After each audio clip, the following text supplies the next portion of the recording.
Excellence or perfection? How do you tell the difference? In business, one drives growth, the other drains and traps you. Hi, my name is Euclid Ado, your host, and in this episode, we are talking excellence in systems, processes, values, and even culture. How do you drill excellence into every fabric of your work or business?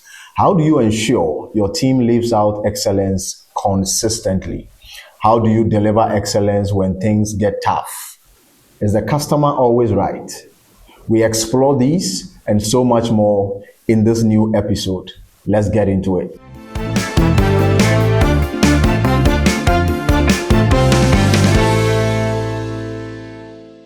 What a blessing you've been through these episodes, Doug. You've given us so much over the last 3 episodes. Good to have you. Good to be with you again, Euclid. So let's step into the story. There are three, if you like, key foundational pillars underlying having God as your CEO: love, excellence, and truth. So let's take them one after the other. I would want us to begin with excellence. I'm quite partial towards excellence. It's a favorite. So we're going to start with excellence. What's your story on how God guided you to lead your business with excellence? Tell us that story. Well, it's an interesting story. I was running a company called Dreammaker Bath and Kitchen, which ultimately I bought. And so in 2003, when the Lord led me to buy the company, we were actually losing money that year. So it was really a step of faith to buy a company that was losing money. It had been through a lot of change. It had been very profitable in the past, but then some poor decisions, previous leadership, it was not in a good spot. And then also through a name change we went through. So there was a lot of reasons that it was at the place it was. So a lot of good things happened. God blessed us in many different ways. And I bought the company October 30th, 2003. And I remember by July of that year, going, wow, we made it, we really had a turnaround, went from a big loss to making a nice profit. And then after it was all said and done that year, we had a great profit. And I remember looking at a picture of Jesus. In fact, it's behind me, a picture of Jesus consulting a businessman. And I'm looking at that picture just going, in the middle of the year when we first had a profit, so, oh, this is just great. And I just want to enjoy it. And then I'm looking at that picture and the Lord convicts me and says, Doug, I want you to do business with excellence now. And I was like, God, we just made a profit. Can't we enjoy it? And he's like, the best I could get is like, well, you can enjoy it today. But he knew business is dynamic. There's competition. He knew we needed to keep growing. He could see what I could not see. And so that was the beginning of the call to do business with excellence, and it raised the standard. So how would you then define excellence? So to simplify it, it really comes down to excellence is superior service, right? It's not superiority in the stance I'm better than people, but just superior service, like love your neighbor as yourself, right? So it comes down to the customer service and how you approach that. Do you have good processes and systems, and have you trained your people well to do that?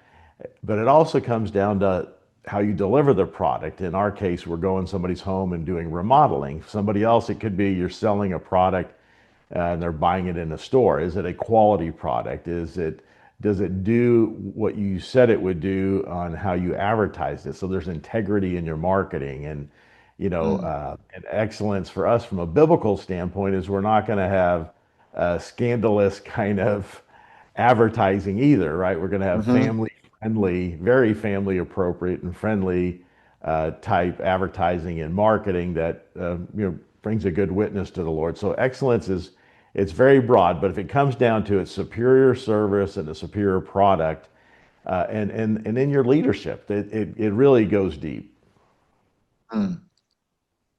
Superior service to customers, can we also say superior service to employees? Yes. In fact, our code of values at God for Dreammaker and God as CEO is we believe in superior service to our customers, our community, and to each others as members of the Dreammaker team, or it could be the God as CEO team.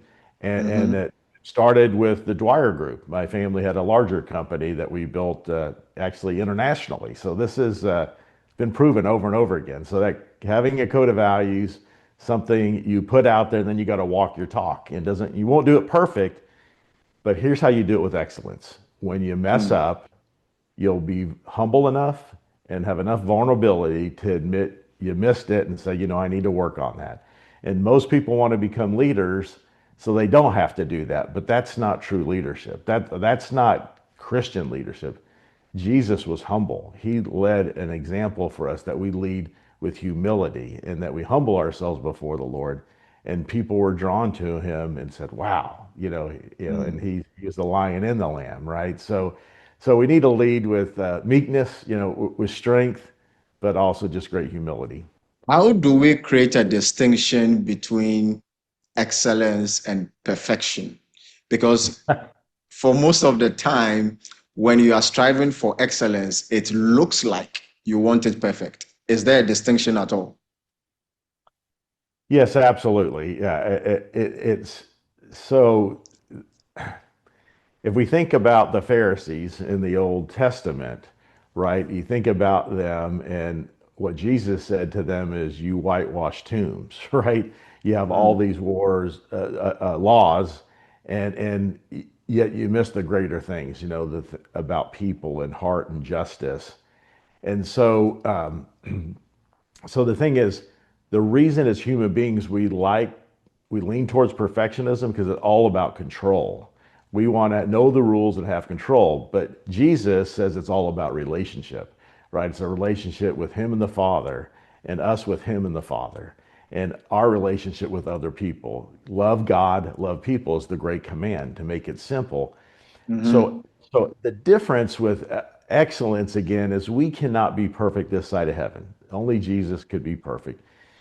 But again, we walk with humility. We know we don't do it on our own. And I can tell you, in my personal walk, God has let me go through some valleys and challenges that taught me I am not in control. He's in control. If he wants to bless me, he can bless me. If he doesn't, he doesn't. And he's helped me realize the talents I have could be worth nothing if his mm, blessing's not on them. I mean, so like I've lived that through long valleys. And so it's just different. So it's an attitude, it's an approach. So it does err. You said it right, Euclid. There's a little bit of a competition between excellence and perfectionism, and so it's you're going for that, but you have to. It's just it's not perfect. And my wife even reminds me sometimes, like, "Oh, it sounds like you might be leaning towards perfectionism there." And I like, you're right. I need to back off that. It's like, hey, we did it with excellence. It wasn't perfect. And hey, I'm a child of God and my identity's rooted in him. So I'm okay. I can let go of mm, that wasn't perfect. I used to mm. couldn't let go of that as easy, but I can now. Right.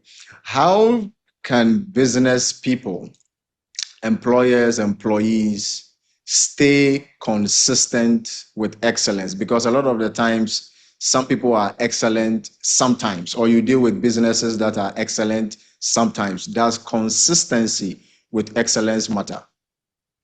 Yes, it absolutely does. And the other thing to realize is, if you look at where the company that I'm the chief stewarding officer and the earthly owner of Dreammaker Bath and Kitchen, we're excellent in so many ways. But 20 years ago we weren't as in many ways. It takes time. It doesn't all happen overnight. So understanding that, so just keep getting better and better and better, Mm, working at excellence. But the other thing is, you can have a great leader and great people, but you also have to great processes. You have to have great systems. And so some of it's putting checklists in place. The reason planes don't fall out of the sky on a regular basis is pilots go through their checklist every time. Thank God right. they do, right? So otherwise we'd be in trouble. But That's right. also, there's, a place that changed amusement parks. Mhm. And They can get a little off track with some things, but Disney use checklist and Okay. they make sure their parks are pristinely clean. So they do that with excellence. Whether I agree with all Mm, their values is a whole nother story, but they do that with excellence, and I give them credit for that. It's like everybody walking in is the people, so they're the cast and everybody walking in is the audience. So they're putting on a show. And so mm, it that doesn't happen, and we've had them do training for us. That does not happen by chance. You have to do things with excellence. And there's a later, if there's time, I could talk about the 7 key attitudes to success. mm. So, per your story, the Lord spoke to you about running your business with excellence in a difficult time. It was not the time when everything was going well. So, how do you remain excellent with your processes, with your systems in a difficult time? Is that realistic? Yes, it is. It is realistic. You're going to be tempted to cut corners, but like well, during that time, actually, and it was 2004, we just started Mm. making a profit. So things were getting better. So we were into a blessing season, if you would, and really Okay. really started to prosper at that time. Yet I've been through difficult times where God taught me about love in a deeper way. And in that, I remember having to downsize the company many times. And I remember it was a real step of faith to give severance pay with letting people go when your revenue's just crashing. And so Mm, it was a step of faith to say, God, I'm going to trust you to do this. And I hope I'm not wrong, meaning I'm not being too generous. And I wasn't. But it took a step of faith. And you're going to have those in business. I'm going to have them. I actively am leading a national company now, mm, Dreammaker, and you always got to take steps of faith to get to the next level. And I just got to say this because one of my foundational verses, Hebrews 11:6. It's impossible to please God without faith. You must believe He is mm, God and that He's the rewarder of those who diligently seek Him. mm, So but once God started blessing me, I used to wear out the back end of that verse thinking He's the rewarder of those who diligently seek Him, not perfectly, but diligently. And diligently, yeah. when he finally started blessing us, he took me to the front of that verse and says, "It's impossible to please me without faith."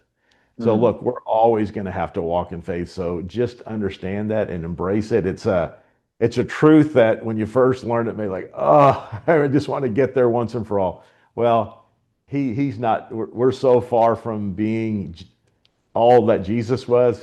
We got a long way to go, and he wants to keep maturing us.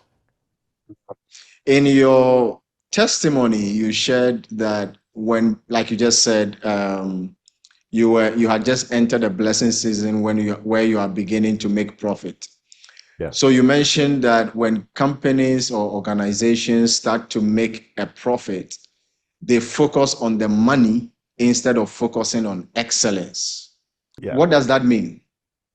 Yeah, it's just a temptation. You start making money and you can forget what got you there, right? Focusing on the clients, focus on the quality product, your delivery systems, Mm, your management, and all that. And it can really get focused just on ROI. And then, if you sell your company and get a partnership with a private equity or if you go public, it's bigger companies, and then it really becomes about shareholder values, and it's about the customer to get more money. It's not about the intrinsic of putting people first and profit second. That's what I always talk about. People first, profit second. There's no daylight between the two of them. Um, but it's people first, profit second. It's a matter of priority. And so that's part of that excellence is focusing on that and just remember that. And it's having accountability. I have a prayer partner, accountability partner. I have mentors. I have brothers in Christ I can call on that I fellowship with. You need that support. You can't do it alone. Jesus sent the disciples out two by two, not one by one. mm. People first, profit second. When you talk about people, I assume you are talking about internal people and then external people. So internal being staff members, the people who get the job done, and then external will be the customers. My question is the customer always right by your experience? Is the customer always right? The customer's opinion is always important, Okay. right? And the customer is always right from this perspective that if we're not focused on what it takes to meet their needs, and their needs are dynamic because the world keeps changing. If we don't Mhm. continue to stay focused on what the customer wants, yes, they're 100% right from that. If we lose sight of that, we'll become irrelevant and a competitor will take over.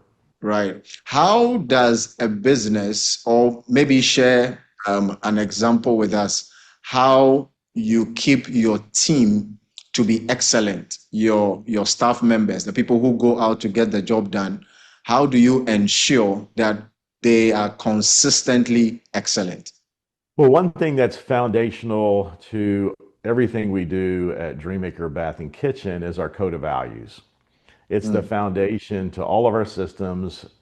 So like we believe, we talked about it earlier, we believe superior service to our customers, our community, and each others as members of the Dreammaker team.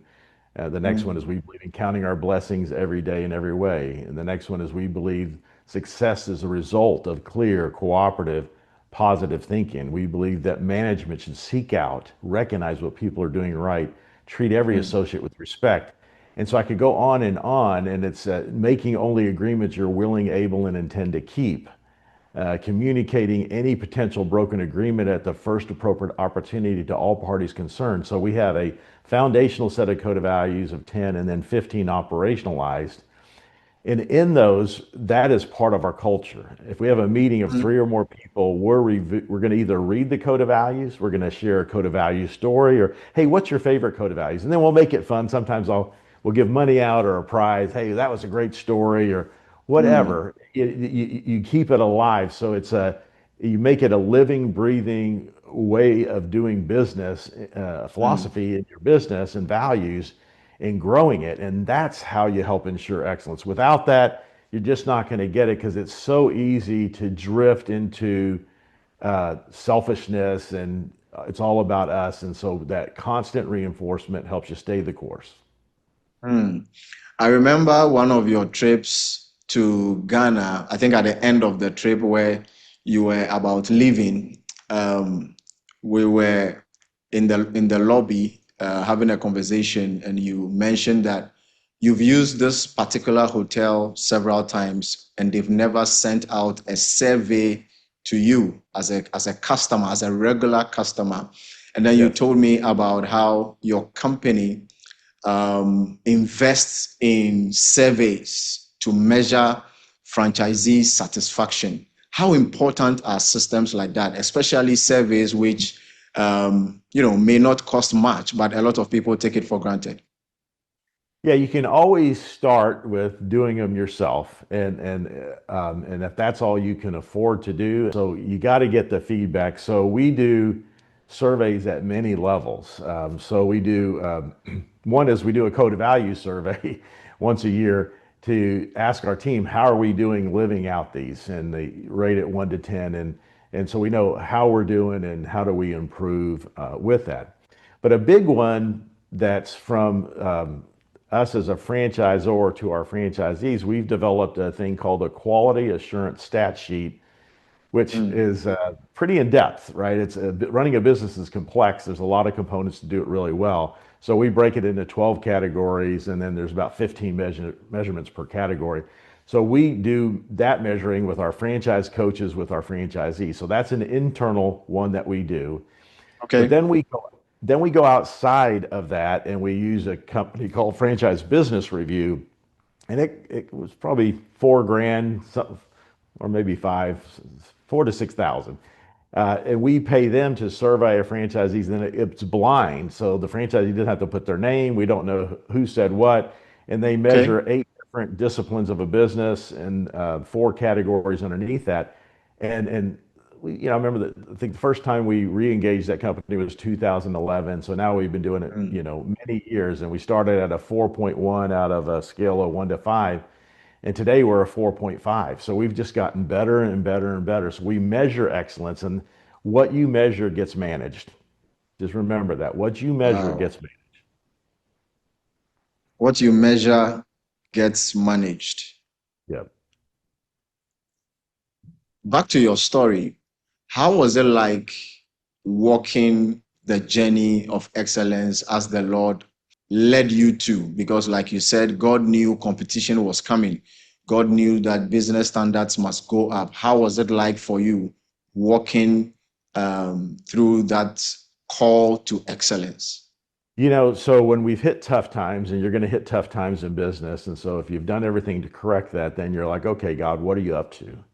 And Mm, what I've learned God's up to is, you know what, I want you to raise your bar on the excellence. So what we do at that time is how do we get better? And we work on systems. So one that stands out to me is we worked with a group of our franchisees on what we call a process flow map. When a lead comes in, what do we do with it? What are all the steps sales goes through? Then how does that interact with production and the estimating process? Then how does it interact with the office staff? And then how does it interact with accounting work? And so when you look at that, it ended up being like 180 steps to go through this whole process. So remember, we had a franchisee. These franchisees fell out; they didn't sign up, and so I went ahead and still flew in two guys on staff, and they spent the better part of it was 10 days, I think, over 100 hours building the first draft of this process flow map.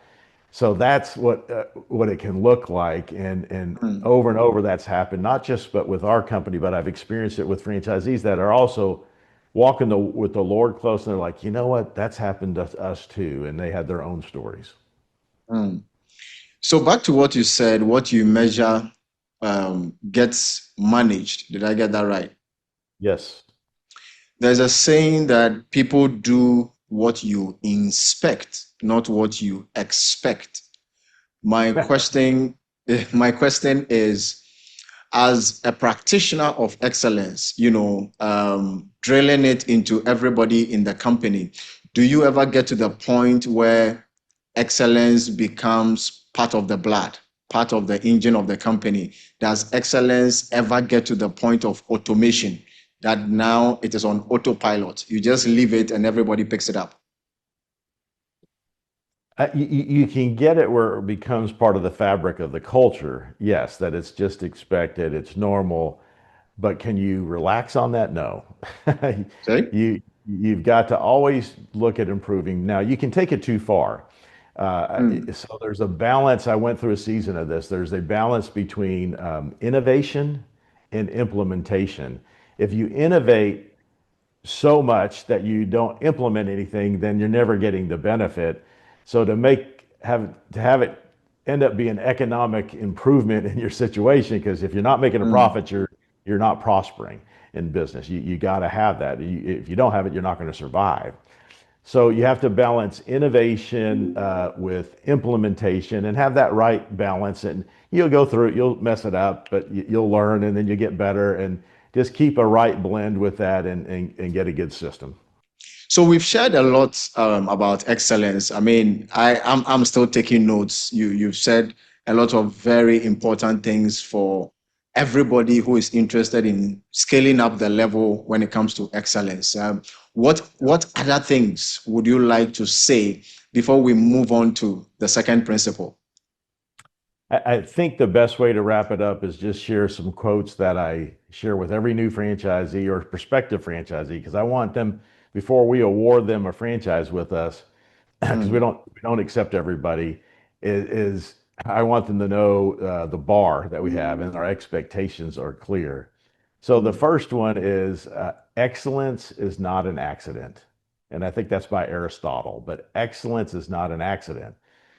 You can you can achieve it here and there, but you can't do it consistently. So then the next quote is a quote that I put together over time from uh, what I've learned from a bunch of different people. So here it is. To achieve excellence consistently, Mhm. you have to go through the detail every time. Back to that Mm. pilot analogy, you've got to go through the detail every time. And then the last one is excellence really comes down to an attitude and habit. You want to make excellence a habit. Mm. Wow. Wow. I wish we could let's spend a minute or two just on those quotes, going through the detail every time. Yeah. That will lead you to achieving consistent excellence. Yeah. Is that not repeating the ropes? Is that not wasting time? Is because having done this for so long over and over again, don't you think that you've gotten so much experience that you don't need to run through the detail every time?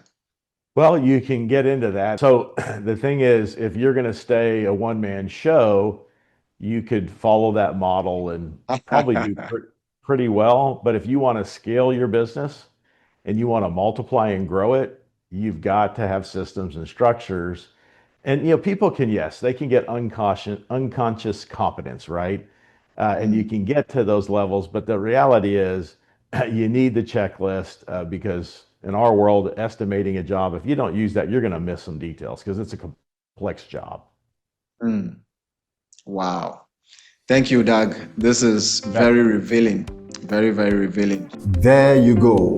What an incredible conversation with Doug Dwyer. Excellence is not an accident. It comes down to being habitual with the detail every time. It's what keeps a team sharp, resilient, and true when challenges hit. The chase for perfection is an endless pursuit, but excellence can live in everything you do. Build it, live it, lead with it. Always choose excellence. And speaking of excellence, remember that we are hosting the 11th edition of our annual God as CEO Business Encounter on the 15th of November 2025. Mark your calendar. It's in person, it's in Accra, Ghana. This year's theme is building excellent teams with God's blueprint. Together, we'll explore how God calls us to create not just successful teams, but excellent ones that truly reflect godly standards. Connect with us via our social media handles for registration details and make plans to join us. Until next time, never forget, when God is CEO, excellence isn't an option, it's the standard. I am your host, Euclid Ado. Grace and great. See you soon.